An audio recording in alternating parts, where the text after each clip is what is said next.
Olá, hoje nós vamos para o capítulo 39 do livro do Eclesiástico, livro do Eclesiástico, que também é chamado de Sirácida. O livro do Eclesiástico é um livro, chama Sirácida por causa do autor, né? Jesus ben Sirac.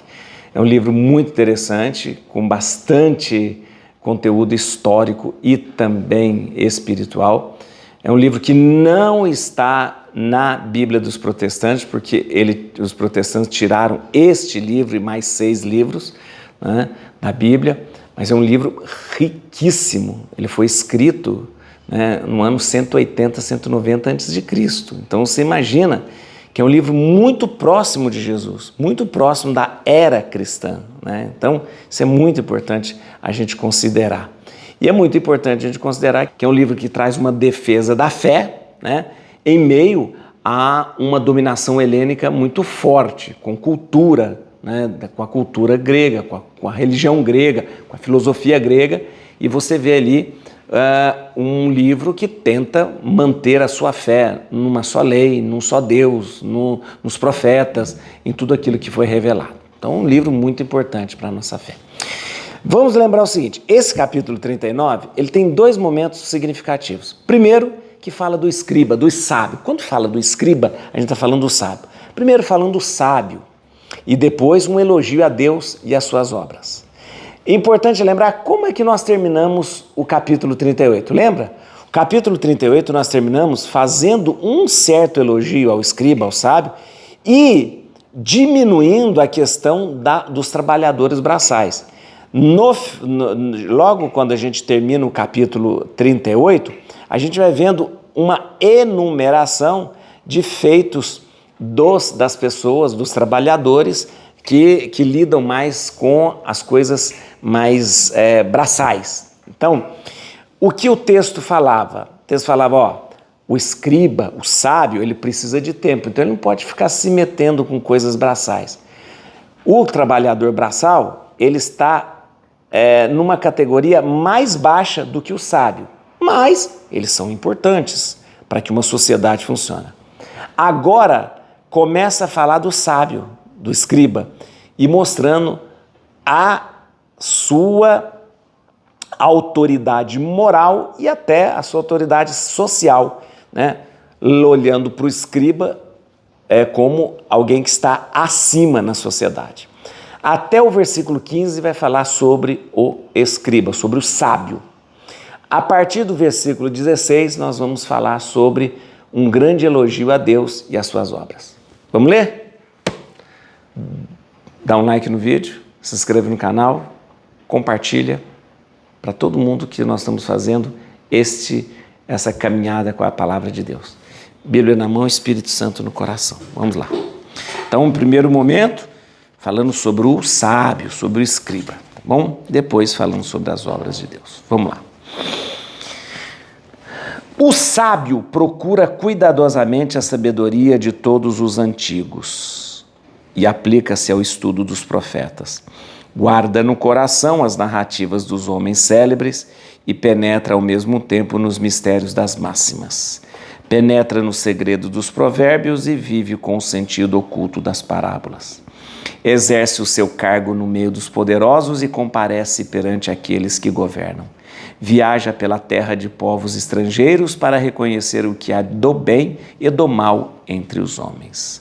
Desde o alvorecer, aplica o coração à vigília, para se unir ao Senhor que o criou e ora na presença do Altíssimo. Abre sua boca para orar e pede perdão de seus pecados, pois se for da vontade do Senhor, que é grande, ele o cumulará do espírito de inteligência. Então, ele espargirá como uma chuva palavras de sabedoria e louvará o Senhor em sua oração. O Senhor orientará seus conselhos e seus ensinamentos, e ele meditará nos mistérios divinos. Ensinará ele próprio o conhecimento de sua doutrina, porá sua glória na lei da aliança do Senhor. Muitos homens louvarão sua sabedoria, jamais cairá ela no esquecimento. A sua memória não desaparecerá, seu nome será repetido de geração em geração. As nações proclamarão sua sabedoria, a assembleia pregoará seu louvor. Enquanto viver, terá maior nome que 1000 outros, e quando repousar, será feliz. Agora começa um elogio a Deus e às suas obras. Refletirei ainda para contá-lo, pois estou cheio de um entusiasmo que diz: ouvi-me, rebentos divinos, desabrochai como uma roseira plantada à beira das águas. Como o Líbano espargir suave aroma, dai flores como o lírio, exalai perfume e estendei graciosa folhagem. Cantai cânticos e bendizei o Senhor nas suas obras. Dai ao seu nome magníficos elogios, glorificai-o com a voz dos vossos lábios, com os cânticos de vossos lábios e as músicas das harpas. Direis assim, à guisa de louvor: todas as obras do Senhor são excelentes. A sua voz conteve-se a água amontoada. A uma palavra de sua boca as águas ajuntaram-se como em reservatórios. A sua ordem fez-se a calmaria, e a salvação que ele dá não será mesquinha. São-lhe apresentadas as ações de todos os viventes, nada é oculto aos seus olhos. Seu olhar abrange de um século a outro, nada é maravilhoso para ele. Não se deve dizer: o que é isso? O que é aquilo? Pois todas as coisas serão examinadas a seu tempo. A bênção dele é como um rio que transborda, como o dilúvio inundou a terra inteira. Assim, a sua cólera será a sorte dos povos que não a procuram. Assim como ele transformou as águas em aridez e ressecou a terra, e o seu comportamento é determinado pelo deles, assim em sua ira seu comportamento é motivo de queda para os pecadores. Assim como os bens desde o princípio foram criados para os bons, assim os bens e os males os foram para os maus. As coisas mais necessárias à vida dos homens são água, fogo, ferro, sal, leite, pão da flor da farinha, o mel, a uva, o azeite e o vestuário. Todas essas coisas são bens para os fiéis, mas tornam-se males para os ímpios e os pecadores. Há espíritos que foram criados para a vingança, aumentaram seus tormentos pelo seu furor. No tempo do extermínio manifestarão sua força e apaziguarão a fúria daquele que os criou. Fogo, granizo, fome e morte. Tudo isso foi criado para vingança, como também os dentes dos animais, os escorpiões, as serpentes e a espada vingadora destinada ao extermínio dos ímpios. Todas essas coisas se regozijam com as ordens do Senhor e mantêm-se prontas sobre a terra para servir oportunamente, e chegando o tempo, não omitirão uma só de suas palavras. Por isso, desde o princípio, estou firme em minhas ideias, refleti e as escrevi. Todas as obras do Senhor são boas. Ele põe cada coisa em prática quando chega o tempo. Não há razão para dizer: isto é pior do que aquilo, porque todas as coisas serão achadas boas a seu tempo. E agora, de todo o coração e com a boca, cantai e bendizei o nome do Senhor. Muito bem, é muito bonito e profundo esse capítulo, cheio de sabedoria. Como eu disse, do versículo 1 ao versículo 15, a gente tem aqui uma descrição sobre o sábio, sobre o escriba, sobre aquilo que ele faz, sobre a sua missão. Eu já te disse que ele vem logo depois do capítulo 38, como se a gente fizesse uma oposição ao trabalhador braçal. É importante lembrar, volto a lembrar, no capítulo 38, mostra que o trabalhador braçal, o operário, ele, nas categorias sociais, ele está abaixo do sábio, que está acima por causa da sabedoria. Mas o próprio texto faz questão de dizer que eles são importantes para a sociedade. Aí logo depois, o capítulo 39 começa falando das virtudes e das qualidades do sábio, como eles são importantes, como eles são fundamentais também para que uma sociedade possa funcionar. E nós ficamos bem diante de uma comparação muito clara. O sábio está acima do operário, tá bom? Do operário. Muito bem. O sábio, então, ele é aquele que mantém, a sabedoria viva através dos ditos, através dos pensamentos, através dos conselhos e através do estudo que ele faz da palavra de Deus, que está praticamente condensada na lei e nos profetas. Então, os sábios são muito importantes. Logo, a partir do versículo 16, começa um grande elogio a Deus e às suas obras. E chega o momento de dizer que tudo aquilo que Deus criou, né, muito bem feito, não há que se questionar, né? Não se deve dizer o que é isso, o que é aquilo, né? Por todas as coisas vão ser conhecidas a seu tempo. Outro momento que é interessante, que a própria Bíblia fala, não se deve dizer isto é pior do que aquilo, não, porque tudo que Deus criou tem a sua função e a sua missão, né? E ela será boa ao seu tempo. Nunca se diga, isso é pior do que aquilo, não. Tudo tem a sua função e no seu tempo será descoberto. Uma outra coisa interessante é que aqui é apresentado todas as coisas necessárias para a vida do homem. Olha que interessante, no versículo 31.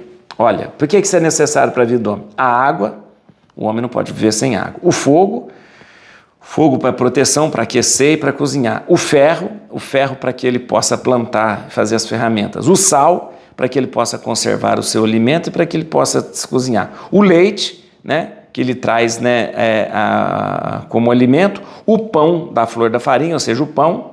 O mel, que é importantíssimo na sua vida. A uva, né, que traz o vinho, né. O azeite, que cura, né, porque é usado nos medicamentos e também no cozimento das coisas, das comidas. E o vestuário, ou seja, tudo isso aqui são necessários ao homem. E tudo isso aqui foi dado por Deus.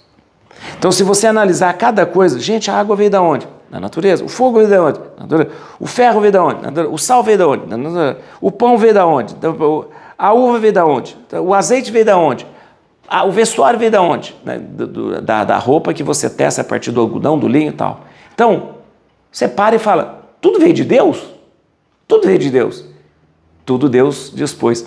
E aí o texto termina dizendo, que a gente sempre deve ter tempo e disposição para abrir a boca e cantar e bendizer o nome do Senhor. Sempre. Então é muito importante o que o autor deixa para a gente, é o seguinte, a gente precisa ter essa consciência de que tudo veio de Deus e por isso eu devo sempre cantar louvores a Deus. Vem aqui comigo, só para a gente decifrar algumas coisas aqui no texto. Versículo 1, né? Versículo 1, olha que interessante. O sábio procura cuidadosamente a sabedoria de todos os antigos e aplica-se ao estudo dos profetas. Sabedoria, antigos e profetas. O que significa isso? O sábio, então, a sabedoria é que o sábio procura, ok? Que sabedoria dos antigos? A lei. A lei. E aplica-se ao estudo de quem? De quem? Dos profetas. Então nós temos três pontos importantes. A lei dos antigos, a sabedoria e os profetas. O que é lei, sabedoria e profetas? É o que se resume a Sagrada Escritura, gente. A Sagrada Escritura se resume na lei, nos profetas e nos livros sapienciais. Né? Claro, antes de existir os evangelhos, né? Mas o que é a Bíblia? Antes dos evangelhos? A lei, os profetas e a sabedoria. Então, na verdade, o sábio, ele é aquele que mantém a lei, a sabedoria e os profetas. Por isso, o sábio aqui tem uma importância tão grande sobre todos os outros da sociedade, porque ele é que mantém a lei, a sabedoria e os profetas. Vamos aqui no versículo 5. Versículo 5. O sábio viaja pela terra dos povos estrangeiros para reconhecer o que há de bom e de mal entre os homens. Aqui é importante lembrar que o sábio, ele viaja não para aumentar a sua experiência, a sua sabedoria, mas pelo contrário, para espalhar o conhecimento e a sua sabedoria. Então ele não viaja para ele ir lá colher sabedoria, ele viaja para levar sabedoria. Tá bom? Versículo 27, aqui que já está falando das obras de Deus, versículo 27. A bênção deles é como um rio que transborda. Isso aqui é uma alusão, pode ser uma alusão ao rio Nilo, que faz com que, lembra dessa, você estudou no colégio? Aqui ó, o rio Nilo tinha uma chamada cheia anual, era quando o rio transbordava e fertilizava as águas ali do Vale do Nilo. O rio voltava para o seu leito e o povo plantava. Por isso, o grande historiador Heródoto chamou o Egito de uma dádiva do Nilo, porque o Egito só poderia existir por causa do rio Nilo, que fertilizava as suas margens e dava de sustento para todo o país. Então, aqui talvez seja isso, mas alguns estudiosos acham que não está falando do Nilo. Por quê? Vem aqui comigo, ó. A bênção dele, bênção de Deus, é como um rio que transborda, como o dilúvio que inundou a terra inteira. Alguns historiadores falam que a menção aqui não é ao Nilo, mas ao Eufrates, porque, na verdade, toda a questão do dilúvio pode ter sido uma constatação de uma grande enchente que aconteceu no Eufrates, né? Então, pode ser até o Eufrates. Mas, de qualquer forma, ou é o Nilo ou é o Eufrates. Versículo 29 aqui, a gente está terminando já. Assim, ó. Assim como ele transformou as águas em aridez e ressecou a terra e o seu comportamento é determinado pelo deles, assim em sua ira, seu comportamento é motivo de queda dos pecadores. Deixa eu te falar uma coisa, isso aqui é alusão à destruição de Sodoma e Gomorra. Aquela região ali, ela se transformou num deserto salgado. Aliás, se você for até hoje naquela região, você vai ver ali como que a terra, as águas são salgadas. O Mar Morto fica ali naquela região chamada de Sodoma, onde era Sodoma e Gomorra. Então, na verdade, é uma alusão ali a Sodoma e Gomorra, que foi transformada em aridez. Versículo 35, a gente termina aqui. 35, olha que interessante. 35. Fogo, granizo, fome e morte, tudo isso foi criado para a vingança. Fogo, granizo, fome e morte. Isso aqui foi tirado de um livro apócrifo que existia na época, chamado Testamento de Levi. O Testamento de Levi, ele é um livro apócrifo, né? Um livro apócrifo que foi escrito mais ou menos na mesma época deste livro aqui, 200 anos antes de Cristo aí. E nesse livro, nesse Testamento de Levi, nesse Testamento de Levi que diz, ele não é um livro bíblico, você sabe, esse Testamento de Levi não é um livro bíblico, né? Ele é apócrifo, né? Ele dizia que existia 7 céus, primeiro céu, segundo céu, terceiro céu, quarto céu, até essa expressão sétimo céu vem do Testamento de Levi. E ele falava que no segundo céu tinha fogo, neve, gelo para o juízo final. Mas então, o que é? Os estudiosos dizem assim, ó, essa aqui é uma influência de um livro que existia na época. Fogo, granizo, fome e morte, tudo isso foi criado para a vingança. Lembrando que essa citação já tinha sido feita aí num outro livro chamado Testamento de Levi. Para que gente que está estudando a Bíblia, é importante saber disso, tá bom? Et crucem Domini fugit partes adverse, vite teleu de tribiuda radix David. Aleluia.